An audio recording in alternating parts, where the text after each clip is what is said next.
जिसको भी पिगमेंटेशन है, कोई 10 साल से परेशान है, कोई 6 साल से, तो कोई 5 साल से, किसी किसी को तो मतलब जीवन ही निकल गया, 50 प्लस भी हो गए हैं, पिगमेंटेशन से परेशान है, पिगमेंटेशन नहीं गई है।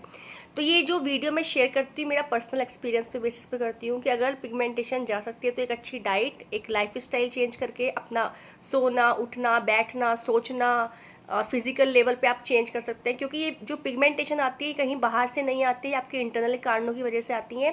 आज इस वीडियो में मैं थोड़ा थोड़ा समराइज कर देती हूँ पूरी चीज़ें, क्या क्या आपको लगाना है, क्या क्या चीज़ें नहीं लगाना है। तो ध्यान से सुनना ताकि जिसकी भी जो कन्फ्यूजन हो तो वो दूर हो जाए।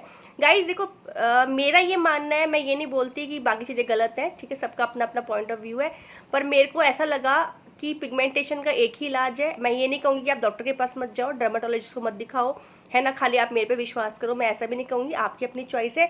आप डॉक्टर से कंसल्ट करो, मिलके आओ, उसकी दवाइयाँ जो भी वो देता है यूज़ कर सकते हो, वो आपकी चॉइस है।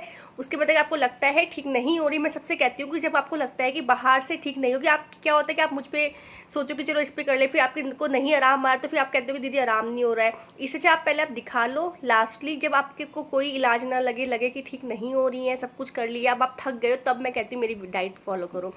और गाइज मेरा ये मानना है, देखो डाइट क्या है, डाइट एक ऐसी चीज़ है जो आपके अंदर तक काम करती है पर स्लो करती है। आप ये तो मानते होंगे ना गाइज, आज के टाइम में लोग बड़ी बड़ी बीमारियां, कैंसर तक को हराया लोगों ने, कितने, सिर्फ डाइट से, डाइट प्लान से। तो एक डाइट प्लान में इतना इंपॉर्टेंट है आपका बीपी, थायराइड, पीसीओडी, क्या क्या चीज़ें नहीं है जो लोगों का क्योर हो रहा है। मैं कितना देखती हूँ कि लोग, मतलब बाबा रामदेव को भी मैं देखती हूँ क्योंकि मैं उनकी योगा करती हूँ, तो मैंने वहीं से प्राणायाम, कुछ और चैनल्स है जहाँ पे मैंने सीखा है। तो गाइज मतलब मैंने ये ऑब्जर्व किया कि ये सब चीज़ें आपकी लाइफ में बहुत इंपैक्ट करती है। डिप डाइट होती है गाइज, डिप डाइट से आपका थायराइड, और जिन लोगों को मतलब अनुलोम विलोम करके ये सब चीज़ें कि उन्होंने अपनी बीपी, जो मतलब उनको जेनेटिक प्रॉब्लम थी वो भी मतलब ना केवल ठीक कर लिया, वो क्योर कर चुके हैं, मतलब उनकी दवाइयाँ बंद हो गई हैं, जो लोग इंसुलिन पे थे। तो मेरा तो इतना विश्वास है ना एक डाइट पे। और गाइज डाइट को आपको अपने बॉडी के अकॉर्डिंग लेना है, तो गाइज मेरा तो डाइट पे बहुत विश्वास है। मुझे लगता है कि अगर बंदा डाइट ले लेना अच्छे से तो उसे कभी ज़िंदगी में प्रॉब्लम ना हो, लेकिन हम लोग उसको नहीं लेते हैं। एक्चुअली क्या है, हम एक तो पहले तो विश्वास, पहले आपको मेंटल स्टेटस जो है वो आपको ठीक करना पड़ेगा। अब हमारा क्या प्रॉब्लम होती है, अब मैंने आपको बताया कि आपको ये खाना है, अब आप खा तो रहे हो पर ऐसा लगता है आपको फोर्सली खा रहे हो, है ना, खुशी से नहीं खा रहे। तो जो चीज़ करना है वो खुशी से करना है, पहली बात तो यही है। आपको अपना लाइफ स्टाइल का मतलब ये है कि आपको सोना जागना भी टाइमली करना पड़ेगा। कुछ लोग 12-12 2-2 बजे तक मोबाइल देखते रहते हैं, है ना, सोते नहीं है, सुबह 10-10 बजे उठते हैं। तो गाइस ऐसा नहीं करना है, आप थोड़ा दिन, अच्छा मेरे कहने पे आप 21 दिन इसको फॉलो कर लो, मैं ज़्यादा नहीं बोलूँगी, 21 दिन आप इसको फॉलो कर लो। सुबह टाइम से उठना, ठीक है, रात को टाइम से सोना, और 7 बजे के बाद खाना मत खाना। क्या होगा जब आप 7, इसका भी एक साइंटिफिक है, ये कोई ऐसा नहीं कि मैं ऐसे हवा में बोल रही हूँ, गाइस ये साइंटिफिक है। हमारा शरीर इतना शक्तिशाली भगवान ने बनाया कि वो अपने को खुद से हील करने की प्रॉपर्टी रखता है, लेकिन हम उसको मौका नहीं देते। हम क्या करते हैं, अगर 10 बजे खाना खाते हैं और वो खाना पचते पचते 12-1 बज जाते हैं, बहुत जल्दी खाना नहीं पचता है, 7-8 घंटे लगते हैं, नॉनवेज खाते हैं तो 12-12 10-10 घंटे भी लगते हैं। तो क्या करते हैं हम लोग, खाना खा रहे हैं 10 बजे 11 बजे, अब रात को हम सो जाते हैं, अब वो खाना, सारा शरीर हमारा सो रखा होता है, सब है, खाली हमारा पेट काम कर रहा होता है, आप समझ सकते होंगे, सिर्फ हमारा पेट खाना पचाने में लगा है। सुबह उठते हैं फिर दोबारा से हम लोग खाना खा लेते, कुछ खा लेते हैं, तो हमारा शरीर को अपने को हील करने का टाइम ही नहीं मिल रहा है। तो गाइस इसको हील करने के लिए हमें टाइम देना। आप मेरी चीज़ को समझना, मैं क्या बताना चाह रही हूँ, होप सो आप समझो इस चीज़ को। तो क्या आपको हीलिंग करवानी है बॉडी की, अभी आपको कोई किसी चीज़ की हीलिंग करवाता है तो हमें अपनी पिगमेंटेशन के लिए हील करना है। वो कैसे होगा, अभी क्या होगा, अभी आप 7 बजे खाना खा लेंगे, जब तक आप सोएंगे 10 बजे तक, 11 बजे, तब तक आपकी बॉडी के खाना बहुत अच्छा पच चुका होगा, 12 बजे तक ऑलमोस्ट पच जाएगा। फिर 12 बजे से सुबह 6 बजे तक जब आप खाली 7 बजे तक लगा लो, आप कुछ नहीं खाएंगे, तो क्या होगा, आपके जो खाने, जो बॉडी है वो क्या करेगी, आपकी बॉडी को हील, जो वो एनर्जी आपको खाने को पचाने में लगा रही थी वो आपकी बॉडी को हील करने के लिए वो देगी। आप समझना इस चीज़ को, वो आपकी बॉडी हील करेगी। तो गाइस जो हीलिंग होगी तो उसमें क्या होगा, आप में जो प्रॉब्लम है, हमारी पिगमेंटेशन की प्रॉब्लम है, किसी को किसी चीज़ की प्रॉब्लम है, तो जो हीलिंग होती है, तो जो प्रॉब्लम होती है, जब वो आपकी पिगमेंटेशन किस लिए आई है, बॉडी के अंदर प्रॉब्लम की वजह से, किसी को गैसेस बहुत ज़्यादा बनती है, किसी को स्ट्रेस का इशू है, किसी को हार्मोन्स का इशू है, किसी को बेबी के बाद, डिलीवरी के बाद शरीर में कमी आ गई है, तो शरीर को वो स्ट्रांग बनाएगी, जो जो आपकी कमी है उसको फुलफिल करने का काम करेगी, क्योंकि उसको टाइम मिलेगा अपने को हील करने का। रात को क्यों कहते हैं डॉक्टर की रात को दवाई लेके सोना, क्यों नहीं कहते दोपहर में लेके सो जाओ, नहीं ना, क्योंकि रात को हमारी बॉडी, हमारा सबकॉन्शियस माइंड, हमारा शरीर रात भर काम करता है, अपनी बॉडी को खुद से हील कर लेता है। मानव की जो बॉडी है बहुत चमत्कारी है, वो हीलिंग की कैपेसिटी रखती है। तो आप इस चीज़ को समझ के अगर टाइमली खाना भी खाएंगे ना, 3 टाइम, जो सुबह नाश्ता खाते हैं आप 9 बजे तक नाश्ता खा लें, पहले 1:30 बजे तक, 2 बजे तक आप खाना खा लें, ठीक है, और शाम को 7 बजे डिनर ले लें, तो गाइज आपकी लाइफ में इतना ज़बरदस्त ड्रास्टिक चेंज आ जाएगा, आपको खुद फील होगा। सुबह उठ के 15 से 10 मिनट मेरे कहने पे मेडिटेशन स्टार्ट कर दो गाइज। मेडिटेशन मैं बोलती हूँ आपकी सारी ज़िंदगी को जन्नत बना देगी लिटरली। आप मेडिटेशन करके देखो, ठीक है, आप यूट्यूब पे देखो कोई अच्छा मेडिटेशन जो आपको सूट करता हो, ठीक है, क्योंकि मैं कुछ करती हूँ, मैं बताऊंगी तो फिर वो आपको पसंद आए ना आए, तो अपनी चॉइस से जहाँ पे आपको सुकून मिलता हो जो देखिए, तो आप वो मेडिटेशन करो। मेडिटेशन से आपका क्या है, स्ट्रेस लेवल कम होगा, आपको पॉजिटिविटी आएगी, जो भी काम करेंगे आप एकाग्रता से करेंगे, उससे क्या होगा, जब आपका स्ट्रेस लेवल खत्म होगा तो आपकी बॉडी में पॉजिटिविटी आएगी, फिर आप जो भी काम करेंगे अच्छे से करेंगे, ठीक है, तो आपको बहुत डिफरेंस दिखाई देगा। गाइस अनुलोम विलोम मैं किस लिए बोलती हूँ, हमारा शरीर वात पित्त कफ से, अब ये चीज़ भी समझना, ये भी साइंटिफिक चीज़ बता रही हूँ मैं आपको, कोई ऐसा नहीं कहीं से ऐसे बता रही हूँ।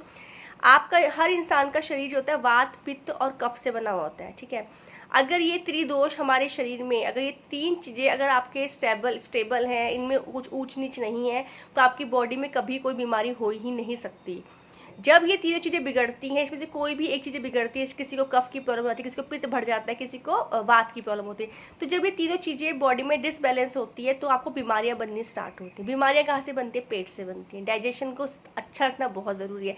पिगमेंटेशन भी अंदर से क्यों आए, क्योंकि हमारे अंदर कहीं ना कहीं प्रॉब्लम है, चाहे वो किसी भी रीज़न से आई हो, ठीक है। तो गाइज अगर आप जो एक प्रॉपर रूटीन फॉलो करते हैं, मेडिटेशन करते हैं, फिजिकल एक्टिविटी आप करते हैं, फिजिकल एक्टिविटी से क्या फ़र्क पड़ता है, आपकी पूरी गाइज मशीनरी को भी आप, जब आप घर में सिलाई मशीन का एग्जांपल देती हूँ, जब आप सिलाई मशीन घर में यूज़ करते हैं तो आप, मम्मी क्या करती थी, उसमें भी तेल डलता था। वो भी ऐसा नहीं कि आप चलाते रहोगे वो चल जाएगी 5 साल 10 साल, वो जरूर बैठ जाती है, फिर बहुत दिन तक उसको यूज़ ना करो तो वो टाइट हो जाती है, वो चलती नहीं है, तो उसमें भी तेल डालना पड़ता है। आप एक साइकिल को, आप गाड़ी को ले लो, आप गाड़ी को खड़े रखो, कार को या स्कूटी को, जब वो बहुत दिन तक नहीं चलेगी तो क्या होगा, वो भी जाम हो जाती है, फिर उसको क्या मांगता है, बहुत उसको थोड़ा ऑयलिंग मांगता है, सर्विसिंग मांगती है, तब वो गाड़ी हमारी चलती है। उसी तरह हमारे शरीर भी एक मशीनरी है, अंदर इतना कुछ सैकड़ों अर्जन सेल है हमारे शरीर में, हमारे ऑर्गन्स हैं, तो ये सब भी सारा दिन काम करते हैं बिना आपको बताए, वो ऑटोमेटिकली चल रहा है। मैं आपसे बात कर रही हूँ, सांस चल रही है, मैं ले नहीं रही हूँ ना मैं सोच रही हूँ।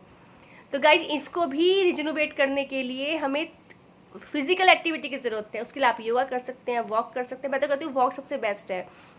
कुछ लेडीज़ हैं, फैमिली है, बच्चे छोटे हैं, सास ससुर रहते हैं, मैं समझ सकती हूँ नहीं टाइम मिलता होगा, इट्स ओके, आप वॉक कीजिए। वॉक तो हर कोई कर सकता है ना, चाहे घर में ही कर ले, टाइम लगा के घर से इस कमरे से उस कमरे, छत पे कर लो, कहीं ना बहाना नहीं कि टाइम निकालना पड़ेगा आपको अपने लिए।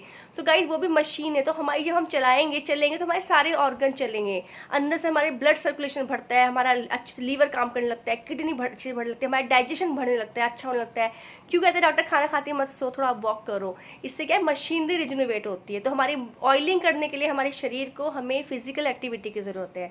तो होप्स आप समझ पाए होंगे मैं क्या कहना चाहती हूँ, मैं क्यों बोलती हूँ आपको। तो मुझे इस पे इससे विश्वास है कि ये सब चीज़ें हम अपनी फॉलो करते हैं अपनी लाइफ में तो डेफिनेटली हमारे साथ मिराकल्स होने लगते हैं और आपको चेंज दिखाई देता है। पर आपको अच्छे से फॉलो करना पड़ेगा, इस चीज़ को समझना पड़ेगा, तब आप इसको फॉलो। बहुत लोग डाइट ले रहे हैं तो फिजिकल एक्टिविटी कम कर रहे हैं, कोई चीज़ किसको कर रहा है तो कोई कुछ, तो एक बैलेंस आपको बनाना है। टाइम लगेगा, 21 दिन करो, ऐसा मत करो आज से आपने नया आज वीडियो देखा मुझे कल से मैं पूरा 100% करूँगी, मुझे पता है नहीं कर सकते। तो ऐसे वॉक करना स्टार्ट करो, 10-10 मिनट लेके करो, ठीक है। रोज़ पानी ऐसे पीते थे, आज थोड़ा सा चलो 4 गिलास पानी पी लो काउंट करके कि भाई 4 पीना ही पीना है। फिर क्या होगा, आपका शरीर यूज टू रहेगा, फिर खुद प्यास लगेगी, ऑटोमेटिकली पानी मांगेगा बॉडी, घूमने का मन करेगा यार वॉक नहीं, खुद से मन करता है। आप करके देखिए 21 दिन, तो 21 दिन इसको फॉलो कीजिए, फिर मुझे बताइए कैसा लगा आपको, क्या चेंज आया आपकी बॉडी में, ना केवल पिगमेंटेशन है, आपकी ओवरऑल मेंटल और फिजिकल लेवल पे। क्योंकि हर कोई चाहता है गाइस खुश रहे, हेल्दी रहे, स्वस्थ रहे, चमकता हुआ चेहरा हो और आपका ऑरा इतना पॉजिटिव हो, कोई आपसे मिले तो उसको लगे यार क्या बंदी थी यार, कितना अच्छा लगा इससे बात करके। सो ये आपका ऑरा होता है, जब आप पॉजिटिव रहते हैं तो आप जहाँ जाते हैं आपके आसपास पॉजिटिव, आपका एक ऑरा बन जाता है। कहते हैं ना आप कहीं जाते हैं, किसी से मिलते हैं, किसी से लगता है कि यार किससे मिले, बेकार मन खराब हो गया। आप किसी से मिलते हैं, कोई हंसता खेलता मिलता है आपसे, आपको कितना अच्छा लगता है, और कोई आपका रोता रहता है रोतड़ू है, तो लोग भी उसी को पसंद करते हैं गाइस जो हंसता खेलता रहता है। रोते लोगों को कोई पसंद नहीं करता। याद रखिएगा, आपको अपने लिए खुद उठना पड़ेगा, खुद स्ट्रगल करना पड़ेगा, खुद मेहनत करना पड़ेगा, क्योंकि आपको ठीक होना है, आपको अच्छा होना है। सो फॉरगेट एवरीथिंग, कोई क्या सोच रहा है, कोई क्या कह रहा है, सब भूल जाओ, अपने लिए जियो। मुझे ठीक होना है, 6 महीने का टारगेट लेके चलना है, मुझे अपने को ठीक करना है, फिजिकल ना केवल मेंटल, ना केवल स्किन, पूरी होल बॉडी को मुझे चेंज करना है। मेरे जो इतने ट्रिलियन सेल्स है मेरे अंदर, जो मेरे ऑर्गन्स हैं, उनको बिल्कुल, अगर मैं आज 40 साल की हूँ, 50 साल की, तो मुझे इतना स्ट्रांग बना देना कि 25-26 साल जैसे मेरे ऑर्गन काम करें। तो इसके लिए मेहनत करनी है, पिगमेंटेशन भी जाने लगेगा, आप करके देखिए। बस आज के लिए इतना ही। होप्स आपको समझ में आएगा। मिलेंगे जल्दी नेक्स्ट वीडियो में। Bye bye.